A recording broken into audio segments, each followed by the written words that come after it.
guys, welcome back to my channel. So a few weeks ago, you may remember I made a video about a Dr. Phil episode in which a couple trans activists went on stage with a professor, I believe, as well as Matt Walsh.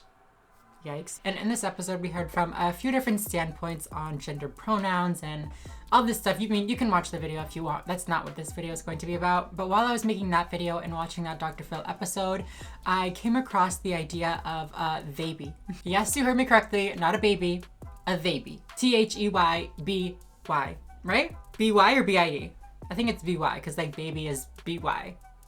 Anyways, there's been a lot of conversation surrounding this topic, this occurrence. There are people out there complaining that, people are raising their kids transgender and people are raising their kids and not letting them have a gender and all this stuff that, could be happening, might be happening.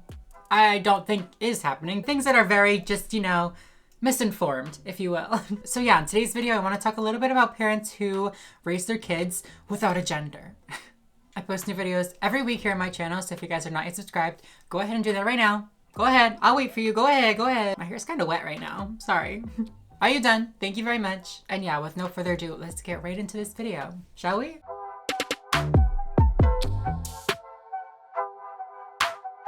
Like I said in the intro, while parents who force their kids to be transgender may exist, that is not what a theyby is. To start simple, a theyby is a mixture of the pronoun they in combination with the word baby. So it's a baby that uses they-them pronouns. Well, sometimes, I guess. So this definition says a theyby is a baby whose parents have decided not to reveal their sex, who use they-them pronouns for their child, and whose goal was to create an early childhood free of gendered ideas of how a child should dress, act, play, and be. So I do want to emphasize that this is not the same as a kid coming out and saying that they identify as non-binary or identifying as, a trans girl or a trans boy. This is not the same thing. In those situations, the kid is coming out and saying, this is who I am, this is how I identify, call me these names, whatever. But with theybies, it's a decision that the parents make for the child. And I also want to emphasize the difference between gender neutral and non-binary because I feel like those words can get a little bit confusing for some people. Gender neutral means gender is not involved, it is not a factor. Where non-binary is an actual gender identity that just falls outside of the binary of man and woman. So there are a couple different ways that parents may choose to raise their child when they are raising a gender neutral theyby. I actually found an online guide to raising your kids gender neutral. It's going to be linked down below if you want to check it out, but they describe two approaches. The first approach that I'm going to talk about is a more lenient approach. I feel like this is actually an approach that most parents kind of implement without even realizing that it's, a strategy that people that are raising babies may be using. So it says that some iterations don't take gender neutral literally, but instead expose their child to toys, clothes, and activities that cross gender lines. So this approach does not utilize they-them pronouns. It goes with, the binary pronouns that follow along with the sex that the child is born. They just allow that child to explore things that are made stereotypically for boys or stereotypically for girls, even if they're not a boy or a girl. You get it?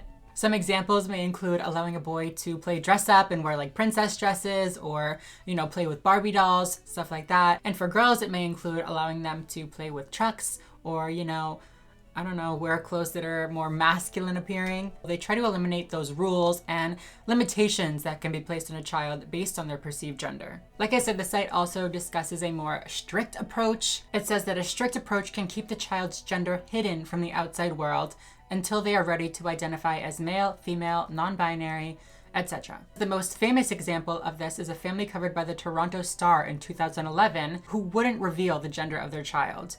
As their dad explained at the time, if you really want to get to know someone, you don't ask what's in between their legs. So I feel like this approach is more rare. I feel like it's a lot more work for the parents, a lot more work than people may realize. If you think about it, your gender is kind of attached to everything. This approach is not just allowing your child to choose any toys they want to play with or dress any way that they would like. It is actively hiding the sex and hiding the gender that they were assigned to allow them time to explore their gender and make a decision about their gender for themselves. Raising a child in this manner, the more strict fashion, is also going to give you the benefits of the more lenient fashion, They're still going to feel like they can play with any toys, they're going to feel like they can dress anyway, but it adds that little something, My family also does not use binary pronouns for the baby, for Sparrow. And we did not assign a sex at birth, which means when they were born, they had genitals and we know what they are. We just chose to acknowledge that those genitals don't indicate anything about gender. I will say that obviously I agree that a baby's genitalia is not always indicative of what gender they will identify as, but for the most part, it is. The population of people that are going to not identify with the gender that they were, assigned at birth is very low. So I'm not really sure the slight chance of them being transgender or being non-binary is really worth raising them, gender neutral, raising them with they, them pronouns. However, I don't think that's why people do it. I don't think that people who raise their kids gender neutral just do it in case their kid turns out non-binary or turns out transgender. There are other benefits as well. So just to reiterate, gender neutral parenting in either fashion, the more strict fashion or the more lenient fashion, has a common goal: to create a worldview that does not allow societal expectations to dictate who a child can be. When I was going through this, I was thinking probably what a lot of you are thinking right now, like, why can't you just raise your kid and tell them that they can be whoever they want to be? Why do you have to raise them without a gender? Now, that's definitely an option, and I think allowing a little boy or a little girl or whoever to use the toys that they want to use and dress the way they want to dress is a great form of parenting, and I think that is, it's plenty. If you want to use binary pronouns, I think that that's totally fine. Honestly, I probably would too if I were to have a kid. That being said, there are benefits that raising a child with they, them pronouns is going to provide that this more lenient approach is not going to provide. There was a psychiatrist or psychologist or something who was not part of our community and was saying how we all have unconscious bias, and how if you know the genitals of that child, there's no way you can't be giving passive programming because you have all these associations with that child's body. We're very selective about who gets to know about Sparrow's body and when. If there's someone who we don't feel is understanding enough about gender, then we won't utilize them as a caregiver that needs to do diaper changes. We don't take those people out of our lives. We just don't let them see the baby naked because they're going to project assumptions on them. We say we shouldn't interact with one another differently because of our genders. Everyone deserves the same respect and treatment. But it has been scientifically proven that children are interacted with very differently based on whether they are assumed to be a boy or a girl. Girl children are held more, boy children are given, mechanical toys more often, all of these kind of examples, anecdotes. And I felt it was important for Sparrow to get the chance to figure themselves out without all of that pressure, intervention, and programming. So the thing is with these studies, they're right. There are clear studies that show that little boys are treated much differently than little girls. However, most of these studies talk about how mothers or parents treat their kids differently based on their sex. Not all of them. Some of them do talk about, caregivers, teachers, families, and friends. Even the ones that are about parents can be extended to caregivers and family, friends, babysitters, whoever who may be taking care of that child. Like a teacher is going to be influencing and teaching that child, and they're not going to know what that child's sex is. This study concluded that mothers of girls underestimated their performance and mothers of boys overestimated their performance. These other studies conclude that parents have differing beliefs about the math abilities of their sons and daughters despite actual performances being similar, and consider advanced maths to be more important for sons as it enables them to enhance their natural talent. This article says that the stereotypical beliefs held by parents influence their child's beliefs about their own abilities more so than their past achievements. This suggests that parental stereotypes may be limiting their daughter's scope for academic achievement, an effect that may have long-term implications in terms of aspirations and career choices. This article also talks about the type of praise that boys get versus the type of praise that girls get. And it says that being given more processed praise from a young age puts boys at an advantage and makes them significantly more likely to have developed a growth mindset by the age of 7 or 8. Therefore, girls are less likely to lack a growth mindset regarding intelligence and hence attribute their failure to inability, causing a decrease in persistence and motivation. The article also says that fathers are prepared to invest more time in a son than in a daughter. And then a different study concluded that girls show greater evidence than boys of learned helplessness and achievement situations with adult evaluators. There's actually a video study about this showing how random adults interact with children based on their perceived gender. Just take a look. Look at this. Do you like a dolly? She'll go for the dolly. There's a good girl. Ooh, look at this Sophie. I think actually like that pink dolly the best. If I were to tell you actually that Sophie is Edward, Ah. does that change anything? I maybe thought, oh, this is a little girl, so I have to give her little girl things. For me, I was just going for what was around me, but then perhaps my subconscious was automatically playing a trick on me. And then that changed your behaviour towards the child. It did. And your behaviour was quite directive. Did. 1, 2, 3. Beep, beep, beep, beep, beep. She's picked up the robot, the car, the puzzle game. I think she's been much more physical in handling the child than the other adults have been with girls. It will make me think the next time I'm with a child, so my niece or my nephew, to make sure that I am actually being sort of fair and equal with all of them, and just giving each child an opportunity to just be whoever they are. So all of that being known, I feel like there are definite, pros to raising a kid using they/them pronouns and raising a kid where, the outside world may not exactly know what their sex is. However, I do have some concerns. 3, to be exact.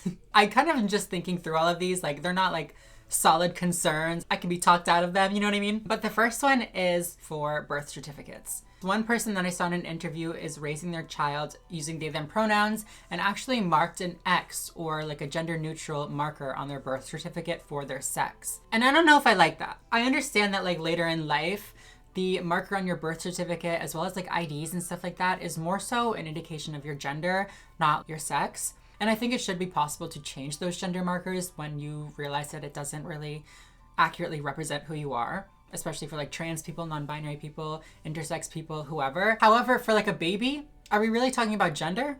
Or are we talking about the parts that they were born with? I don't know if it would be super necessary to have a record of somebody's sex, because they would probably know what they were born as, and their parents would know what they were born as, whatever. But I just feel like there are some logistical concerns. I feel like for whatever reasons, you should have a record of the way you were born. I don't know. I will say that most places that allow the use of an X on birth certificates don't allow parents to choose an X at birth. You're allowed to go back in and change it after the child has been born, but you're not allowed to do it in the delivery room. Maybe that's to ensure that they do have a record of, the parts that they were born with at birth.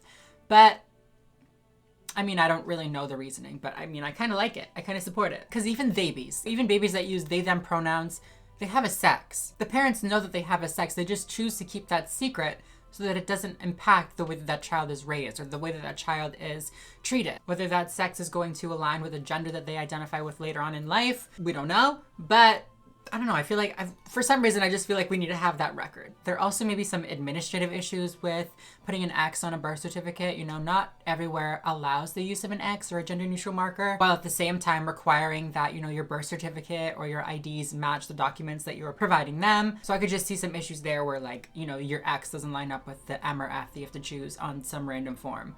It's more so a reason to advocate for putting an X on those documents that don't have it so that they are able to line up more nicely. The second concern that I would have with raising a kid gender neutral using they/them pronouns is bullying. This may just be me projecting, but when I was going through school, I was a feminine boy and I got bullied a lot. So I would just be concerned that having a ambiguous gender expression would not invite, but it may just bring on some ridicule or harassment from peers. That sucks. While I would be very, very concerned about bullying, I feel like most parents who would be raising their kids non-binary, it's not non-binary, who would be raising their kids gender neutral or with they/them pronouns would be very active in their child's life. So if they were being bullied, they would be doing something about it. You know what I mean? They wouldn't just let them be getting bullied. Also, we have to remember that this child is not being forced to use they/them pronouns. If they decide they want to identify as a boy, use he/him pronouns and just, not have anything to do with it, that's fine. They can do that. That's supported and encouraged with this parenting style. And the third concern that I more so hear a lot, it's not really one that I would personally have, is don't you think a child should experience a gender so that they know that they don't like that gender? You know what I'm saying? So one of the ways that I knew that I was a transgender woman was how uncomfortable living as a boy made me and how relieving living as a girl made me. But I don't think that that would be a necessity. If I had been able to freely explore my gender expression as a young child, I think that I would have found the things that made me comfortable a lot sooner instead of having to live with the things that made me uncomfortable and having to just kind of suffer through it. I wouldn't have had to constantly worry about how to be a boy and how to be normal. I could have just been me. I could have just done the things that made me comfortable. But instead I felt like I had to find a way to conform into the box of being a boy or being a male, and it caused a lot of dysphoria, a lot of distress for me in my life. So if it was me and I could help a child not have to go through that, or even just help a little, girl feel like she could grow up to be a doctor or be a scientist or be a lawyer or do whatever she wants to do, then I think that I would do it. But yeah, you guys, that's pretty much all I had to say about this Theybies situation. Situation, it's not a situation, just like a Theybies parenting style, if you will. Let me know what you guys think down below. Would you raise your kid without a gender? Would you raise your kid using they, them pronouns? Or do you think that you shouldn't do that? If you guys like this video, please make sure to give it a thumbs up down below. Subscribe if you are not already and you would like to be. And yeah, other than that, I think I'm going to go. So thank you all so much for watching, and I will see you in the next video. Bye, everyone.